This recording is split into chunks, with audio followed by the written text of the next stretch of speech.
ഒരു ഒറ്റ ചോദ്യം മതി ക്രിസ്മസിന് നിങ്ങൾക്ക് ഒരു 8 മാർക്ക് അല്ലെങ്കിൽ ഒരു 5 മാർക്കിന്റെ ക്വസ്റ്റ്യന്റെ ഉത്തരം എഴുതാന്ന് പറയുന്നത്. അതാണ് നമ്മുടെ പാർട്ണർഷിപ്പ് ബിസിനസിന്റെ ഭാഗത്ത് ചോദ്യം. എന്താണ് പാർട്ണർഷിപ്പ്, അതിന്റെ മെറിറ്റ് ഡിമെറിറ്റ് ആണ് അതിനെ ആൻസർ ആയിട്ട് എഴുതേണ്ടത്. വിച്ച് മീൻസ് പാർട്ണർഷിപ്പ് എന്ന് പറഞ്ഞാൽ എന്താണ്? It's a business arrangement where 2 or more people, അല്ലെ, രണ്ടോ അതിലധികം ആൾക്കാർ ഒരുമിച്ച് നിന്നുകൊണ്ട് ചെയ്യുന്ന ബിസിനസ്സിനെയാണ് നമ്മൾ എന്ത് വിളിക്കുന്നത്? പാർട്ണർഷിപ്പ് ബിസിനസ് എന്ന് പറയുന്നത്. രണ്ടോ അതിലധികം ആളുകൾ ലാഭനഷ്ടം പങ്കുചേരും. നമ്മൾ നഷ്ടം വന്നാൽ നഷ്ടം എന്ത് ചെയ്യുന്നു? ഷെയർ ചെയ്യുന്നു. ലാഭമാണെങ്കിൽ ലാഭം ഷെയർ ചെയ്യുന്നു. ഇങ്ങനെ ചെയ്യുന്ന ബിസിനസ്സിനെയാണ് നമ്മൾ പാർട്ണർഷിപ്പ് ബിസിനസ് എന്ന് പറയുന്നത്.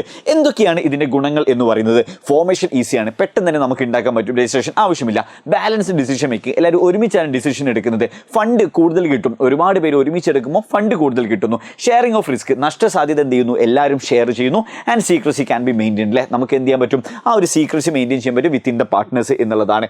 അൺലിമിറ്റഡ് ലയബിലിറ്റി ആണ് ലിമിറ്റേഷൻ ആയിട്ട് വരുന്നത്, ലിമിറ്റഡ് റിസോഴ്സസ് ആണ് വരുന്നത്. അതേപോലെ തന്നെ ഇവർ തമ്മിൽ എന്ത് ചെയ്യാൻ ചാൻസ് ഉണ്ട്? കോൺഫ്ലിക്റ്റ്, പ്രശ്നം ഉണ്ടാവാൻ ചാൻസ് ഉണ്ട്.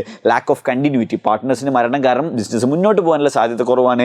And lack of public confidence, പബ്ലിക്കിന് വിശ്വാസം ഉണ്ടാവില്ല എന്നുള്ളതാണ്. ഓക്കെ.